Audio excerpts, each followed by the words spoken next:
exercise all of your options by being able to be. There's a saying it says to be forewarned is to be forearmed, and that comes with knowledge. If you know about something, then you can make better decisions about it. This time around, the topic of discussion is cryptocurrency, and today we are joined by one of the founders of the House of Crypto, Mr Soyiso Mpunzi, and he's joining us again. This time he's back in studio. You were in Durban last time, Mos. I wasn't in Durban last time. Yeah. Because we're busy people. We gotta get things done. Welcome back, my brother, and thank you for joining us today again for another informative session. Thank you very much, man. Thank you very much. I appreciate it. It's good to be here. Yeah. It's good to be back home. Last time I was in Durban. It was awesome. But the way things went smooth, it didn't seem like I was in Durban. It was like I'm in studio still. So, yeah, it was cool. For it too, we're talking about Bitcoin today. Yeah. And we're peeling away the layers to get to the core of Bitcoin. Maybe you can give us a background on what Bitcoin is and, where Bitcoin comes from. Okay, that's good, Melissa. I'm glad. When it comes to you, I know you just get into it. I like it like that. Look, thank you very much, man. That I'm here, and we're pushing forward and educating the community about Bitcoin. Just for 1 minute, for those of listeners who didn't get what I want everyone to flow.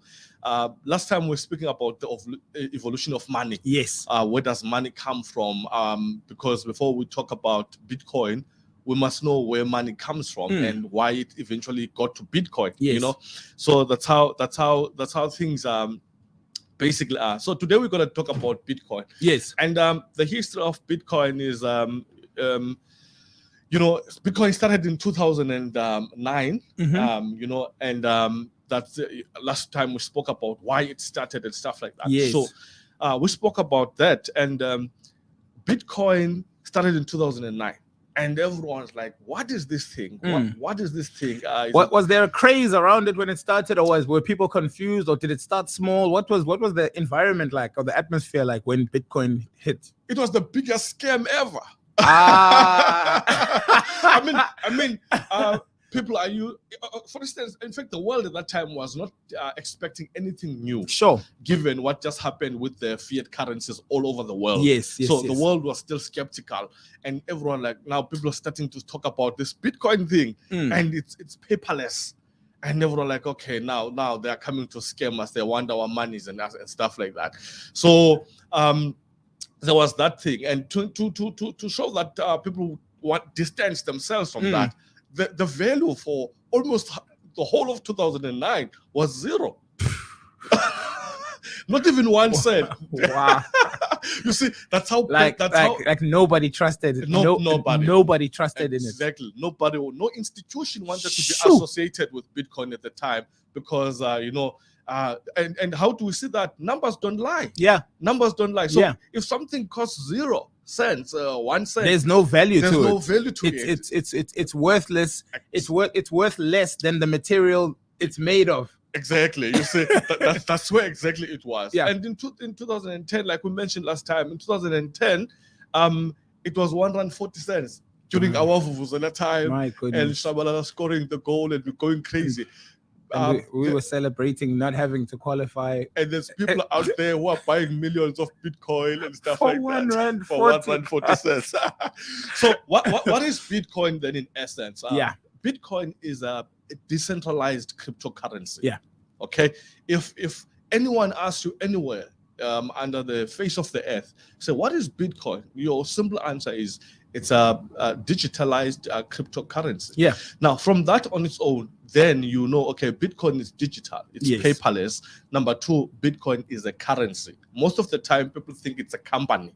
People think it's a company. No. Well, these are the misconceptions that we have to clear up. Exactly. Yeah. So people are like, no, Bitcoin did this to me. Bitcoin did that. No, Bitcoin does not do anything to you because Bitcoin is a currency. Yeah. It's not a company. Sure. Okay. So Bitcoin is decentralized. Now, when we talk about decentralization, it means Bitcoin does not have a central authority, be it the government, be it the banks. There's no one who can say, or if I can die today, God Yeah. forbid, Bitcoin will lose value.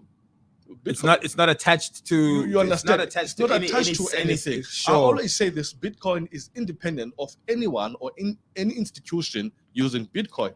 Most of the institutions right now that are paying people using Bitcoin, Bitcoin existed before those companies. So even political environments of nations, war, all of that does not affect, because obviously a war-torn country with traditional currency, Exactly.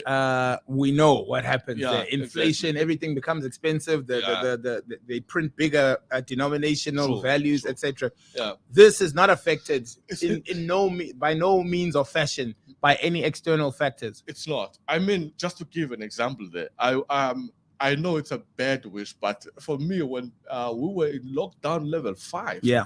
the price of Bitcoin went up by 180%. Lockdown level 5, when everything else was closed, Sure. this thing started to shoot up. Is that because people had time to kind of educate themselves and started seeing the benefits? Now people wanted the solution. I mean, at that time, I remember 1 liter of fuel. I mean, the dollar to the rand exchange value was 19 rands 20 cents. I remember that. You remember that? Yes. So people now knew that, okay, I've got money, but it's worth nothing. Yeah. So what is this Bitcoin thing? And so when they started to search for information and started buying Bitcoin like that, then the price went up. I mean, I gotta say, I make too much money lockdown level 5. Because you came in before that. Man. Exactly. Okay. I came in before that. Sure. So I was positioned already. Right. So when the price shot up, I was like, oh God. Okay. I was like, Cyril, don't open. Keep it closed. Keep it closed. You see. So like there's a good point you mentioned, because some of the characteristics of Bitcoin is that it's deflationary. Yeah. Okay. Bitcoin is not affected by inflation. Yeah. So that's what being deflationary is. So, and deflation, inflation being the rapid increase of prices. Yes. So Bitcoin is not affected by that. There's a lot of things that causes inflation. Yes.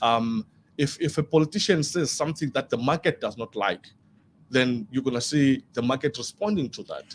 The same as when an Elon Musk will say something about a product, true. And that company tanks. That's true.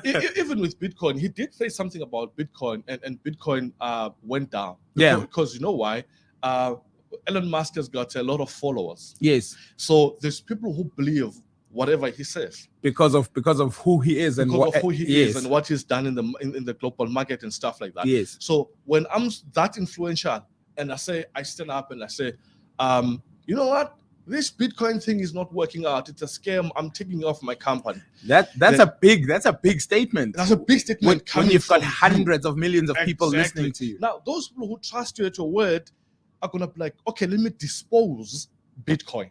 Musk says dispose. Let me dispose. Right. But then, because Bitcoin is not only concentrated on Elon Musk community. Yes. It's gonna go down. And it's gonna go back up. It's gonna go back up. And there'll be more of them exactly at the low price. Exactly. You got it, man. Because now those of us who know exactly what Bitcoin is, yes, when it goes up, we're watching with our arms on our waist, man. We're like, okay, yeah. go down, because we want to buy in the dip. Sure. Because if you want to make money, you gotta buy in the dip, which is actually right now. Yeah. And then when the price picks up, which is not influenced by a lot of things, when the price goes up, then you're making money for yourself. And it stabilizes when it goes up. Usually for man, you're right, because when it goes down quickly. Yeah. But when it sits at the top, it stabilizes. It stays there, and that's it. So that's one of the characteristics of Bitcoin. And then the other one is in defining Bitcoin, what it is. Bitcoin is a store of value. Okay. What do we mean by that? We're looking now, when I said numbers don't lie, we're looking at what Bitcoin did over the past decade. Yeah. From 2010 up until 2020, and now in 2022. So we saw the rise of Bitcoin from 1 rand 40 cents, and then Bitcoin after a few months was 3,000 rands a coin. Sure. Now, from 3,000 rands, 2015, one Bitcoin was 17,000 rands. You see, now when I heard about Bitcoin, it was actually 8,000 rands, and there was no one talking about Bitcoin that much in the Eastern Cape. Right. There was only one guy who happened to mentor me when it comes to that Lonwab, and so we drove to Port Elizabeth. Sure. And that was the first time I'm hearing of this thing. And I'm is there a hum about it? Is there yeah? And when I see now, what is this thing and what? So I we got there and we listened to this presentation. People telling up this guy telling about this lady, in fact, telling us about Bitcoin, and he said the price of Bitcoin right now is 8,000 rands per coin, and there's a guy called Quez sitting behind me that we traveled with. He was like, yo, the 8's got on. Because the value we put, you understand exactly, and this thing is. And at that time, I couldn't afford 8,000. Sure. I was full-time employed, but at 8,000 rands, that's a chunk. I mean, who has 8,000 rands sitting there these days? To go and do one thing with? Exactly. Yeah. Exactly. You're gonna keep it for. I mean, you're gonna save for like 3, 4, 5 months. For to put it rands. together. Exactly. And by the time you come back, it's gone up. You got it. Because when I came in, one Bitcoin was 17,000 rands. Shoo. When I came in, so I remember that time I had to negotiate rent with my landlord to say, look, man, this thing is actually moving too fast, and I cannot catch up. I need cash. Wow. So can I not pay you? Give me a break, just one cycle. And man, I had the best landlord ever. Nah. He was like, go for it. He understood. And that's it. And I never looked back. Wow. And so that's how Bitcoin is a store. I mean, right now, last year we saw Bitcoin 1.1 million rands per coin. And we had an opportunity to buy for 140. I'll never get over that. So that's how it becomes a store. Yeah. And we later saw that now the global financial markets have now categorized Bitcoin as an asset. And it became the best performing asset over the past decade. And it has to be. I mean, the numbers don't lie. Numbers don't lie. It's been tested. Exactly. It's been tested by environments. It's been tested by people who believe that it's a fraudulent system that is designed to. There's people who thought it was a Ponzi scheme of some kind. It's been tested. It's been tested politically. Some countries have tried to fight it, but it's here. True. And now, as far as I'm aware as well, is it Central America? I'm not sure if it's Honduras or Nicaragua. One of those countries have made Bitcoin the official currency of the nation. Exactly. And that was a wow to me. Exactly. You see, the issue here is not about Bitcoin. Yeah. The issue is what institution uses this Bitcoin. Because if House of Crypto uses Bitcoin, yes, and because Bitcoin is too famous than House of Crypto, whatever happens with House of Crypto, people are still gonna blame Bitcoin. They're gonna associate. You understand? Right. So for instance, I create a company and I scam people out of Bitcoin, and people are like, oh no, I lost money to Bitcoin. But they don't mention the company or the perpetrator. Exactly, that's what the problem is. They don't mention the company. They are saying Bitcoin, of which Bitcoin is independent of anyone using it or any institution. Right. So that's where the bigger problem comes. People always refer to Bitcoin, and Bitcoin is not a company. It's a currency. It's a currency. Who's using the currency? There's one lady who had her eyes opened when I asked her, like, okay, tell me. When there was the Busasa thing, I almost said EFF. Oh gosh. When those this guy wants to get me in trouble. When there was the Busasa thing. Yeah. So I asked this lady. So hey, that was revelation though. After revelation.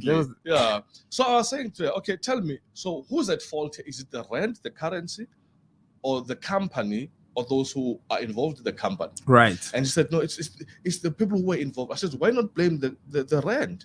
It's the currency there. So I was trying to show you that whatever happens with Bitcoin, it's not Bitcoin, it's the company that uses Bitcoin. So that's where we at. And the sooner people get that, a lot of people are gonna, like they are doing now, adopt Bitcoin as a currency. Is there a way to misuse Bitcoin? Maybe to get those kind of things out the way as well, because people always want to find out what the risks are. What the risk is. Yeah. The risk of Bitcoin is simply, if it's a risk at all, it's simply the price going down. In terms of misusing, I mean, every transaction that deals with Bitcoin is recorded in what we have to talk about called the blockchain. Okay.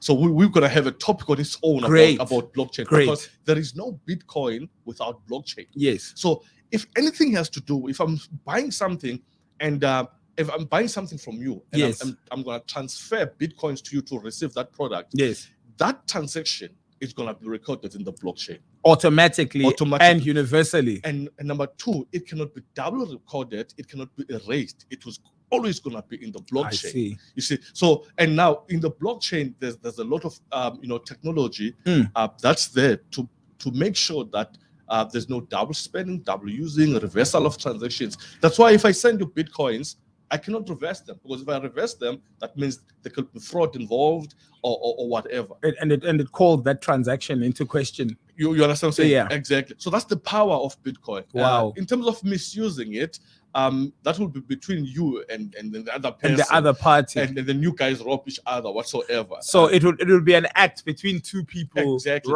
But it's not Bitcoin. Bitcoin. It's you. It's criminal. Exactly. It's criminal. Exactly. I got you. So you. The more people get that, first, man, we're gonna do wonders. Great. We're gonna do wonders. Let's continue. Bitcoin. What are the benefits? Okay. Of getting involved with Bitcoin? Besides the obvious one, which is everybody wants to make money, and so if you buy low and it goes up, yes. Make money. But what are the benefits, like living a Bitcoin lifestyle? Let me put it that way. Okay. Living a Bitcoin lifestyle, the benefits there are massive. Okay. Number one, you've got buying power in your hands. Yeah. Okay. And number two, it's gonna test the kind of person you are when it comes to money. Yeah. How do you respond to Bitcoin when the price goes up? And are you happy and all smiles? What happens when the price goes down? You see, do you throw yourself off a building? You understand? Yeah. So it's gonna test you. It's gonna show you who you are. Right. The real you. So those are the advantages. If you can hold it together and tell yourself that, no, I'm a Bitcoin person, I'm gonna see this through. It's how I wanna live. You're gonna reap the benefits there because this thing is global. It's global. It's a global currency. It's used anywhere. I mean, there are companies now who are trying to fit in even debit cards of Bitcoin and stuff like that. Okay, so you have an account, and then you transfer X amount of Bitcoin into there, so you can actively use it as a current. Okay. And then now with this company, for instance, if I use the local banks, right? If I wanna use, I saw one time on my app where it says, if you wanna use money overseas, you click here, and then I clicked, and it says, what are the dates? So it means now the bank knows I'm traveling and blah blah blah. But with Bitcoin, I don't have that. You don't have to declare any of that. You don't have to give away your itinerary. You understand? Right. Exactly. So I just use my Bitcoin card anywhere in the world. I can go to America, use Bitcoin. I can use it in South Africa and stuff like that. So that's what you have when you actually have a Bitcoin.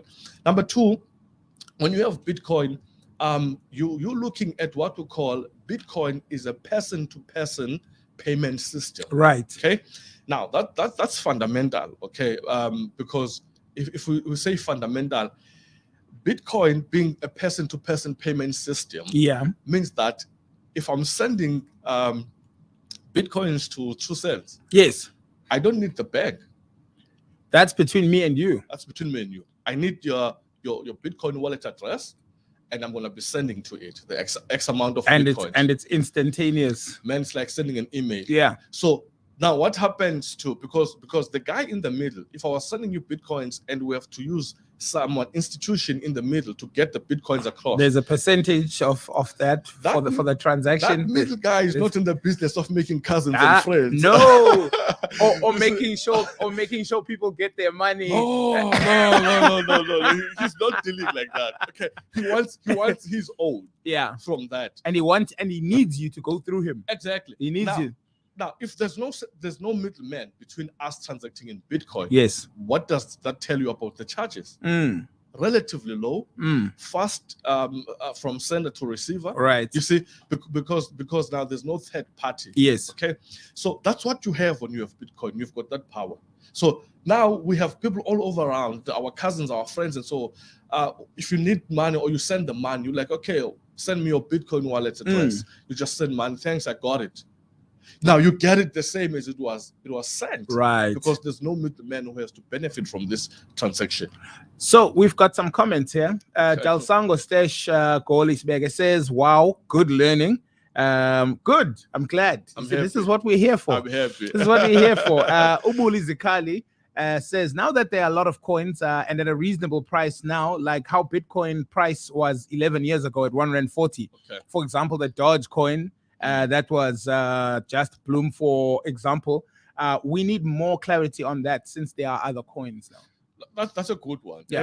And obviously, I mean, the reason we speak most about Bitcoin because Bitcoin has dominated the market. Yes. Okay? It's number one. Okay. It's the Rolls Royce of the exactly. Yeah. So there's a lot of coins too. There's Dogecoin, there's Ethereum. Number two on the list is there's Bitcoin, then there's Ethereum. Yes. Then others come.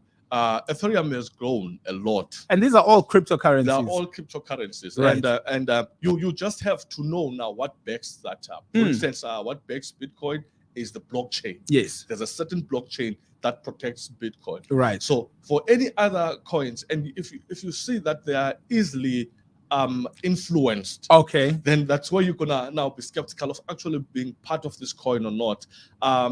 For instance, if they fluctuate too much because of what someone can say. Okay. For instance, Elon Musk did say something about Dogecoin, and then he wanted to make, I think it was Tesla, he wanted the payment system to involve Dogecoin, and then the value went up. But then another influential person was like, Dogecoin does not have a backup like Bitcoin. It went down. You see, so that's why now you've got to. But people do build crypto portfolios, right, using different coins, and there's nothing wrong with that. And so what you can do, you can have, like, we're gonna talk about them in detail as time goes on. But obviously, you just have to know, okay, how patient are you?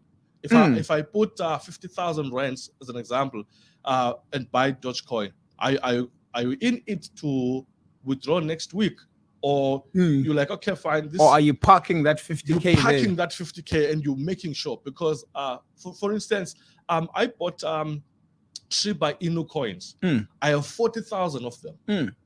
Okay, 40,000 coins of Shiba Inu.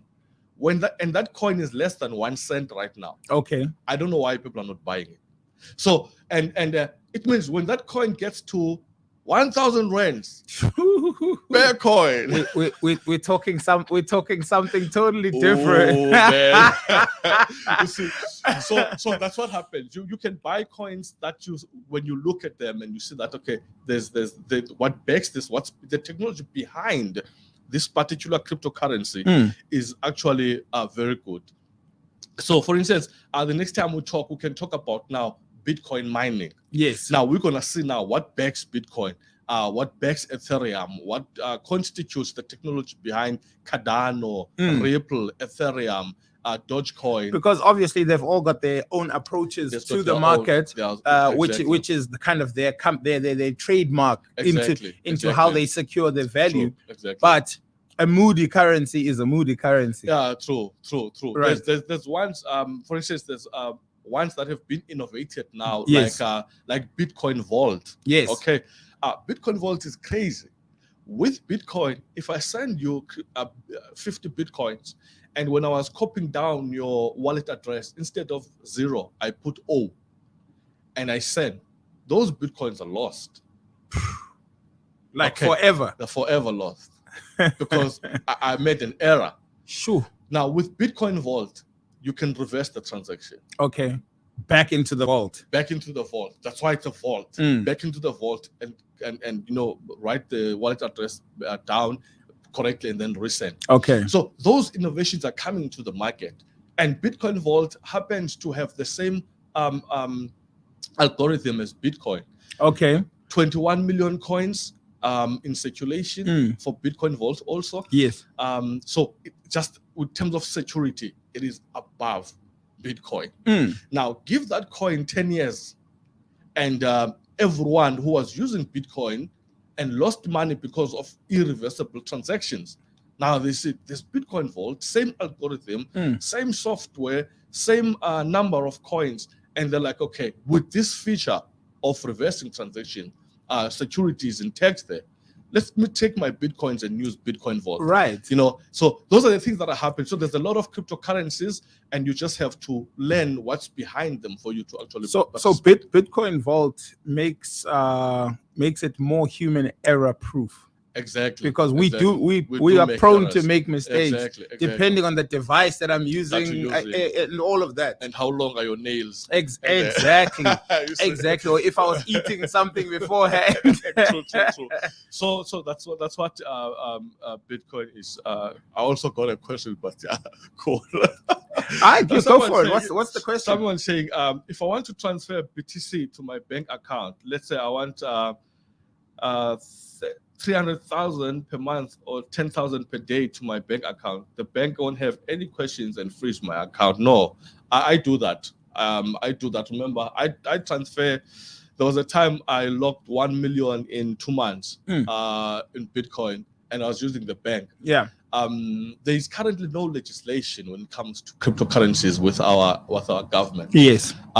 So the banks wouldn't wanna find themselves in hot water by freezing your account. The bank will freeze your account on fraudulent activities. Yes. And Bitcoin is none of those. It's not fraudulent. It's not fraudulent. The source of exactly. It's traceable. Exactly. Yes. Exactly. So there's nothing you can use your withdraw your Bitcoins from your bank account, and you can transfer money from your bank account to a Bitcoin account. Okay. No problem there. Oh, Lutando, Chef Mayegi. So Uti, I lost lots of money. Yeah. But you're not telling us what happened. Yeah, I wish we'd love to know. We'd love to know. Only because we want to understand. Exactly. We want to understand what your particular circumstances were. Exactly. We want to tell him what happened with his company, because it's leadership. If the leadership of the institution is wrong, and it deals with Bitcoin. Yes. Unfortunately, people are going to find Bitcoin at fault and not the company. As you were mentioning earlier, there's company policies. It's easier to blacklist the bigger brand. Exactly, than the smaller because one. More people will listen. You got it. Yeah. People, the minute you say Bitcoin is the wrong one, a lot of people pay attention. If I choke on the lid of a cool drink, true, nobody's gonna blame the plastic manufacturer. They'll blame Coca-Cola. They'll blame Coca-Cola. Coca-Cola. They killed him. They killed. I wish you would have just said what was the issue there with that company. Maybe Chef Olutando, Chef Mayegiso, you could send that question. If you want to talk it privately as well, you can send us at info@keithngaciradio.com. Maybe you don't want to disclose exactly what happened out there, and we respect your privacy as well. We do have one more question and time for it as well. Does House of Crypto empower people with interest to the crypto? Look, we do, man. That's our daily thing. We do that every day. We empower people. We want to make sure that people understand what cryptocurrency is all about. Yes. Number two, we want to make sure that nobody loses money again. People have lost too much money. So we direct. And I want to tell now, it's not a one-day thing. It's not a get-rich-quick scheme. If you want the real true thing, people have lost.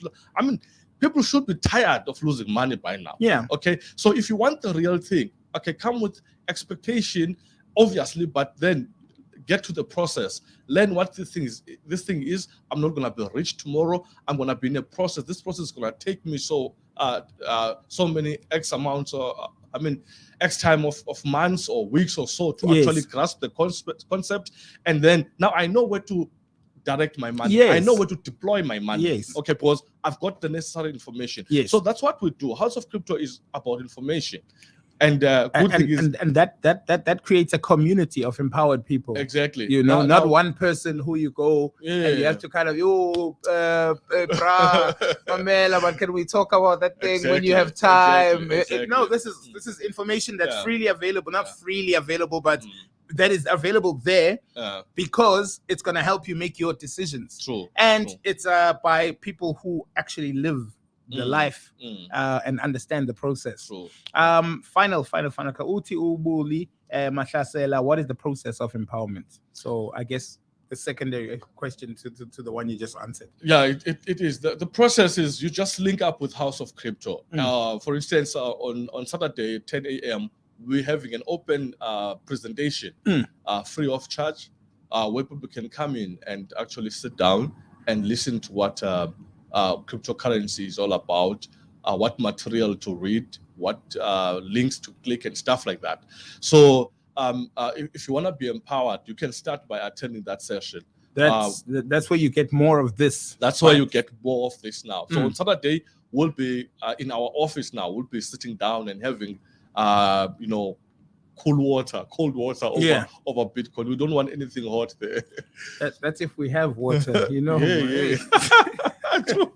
So yeah, Saturday we're doing it in our office. We're gonna be sitting down and having a nice wild presentation on Bitcoin and cryptocurrency. Quick one: where are the offices and how do people get in touch? Look, man, our offices are in Vincent, East London, just next to MultiChoice. So we are on office number 16, the Colonnade building. Colonnade building. Yeah. So that's where we are. That's next to where Pep is on the corner.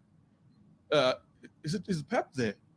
On the corner. On the corner, yes, on the corner too. Yes. So just by the corner, you go down, you will see Take a Lot, you will see MultiChoice, DSTV. Then the first office is ours.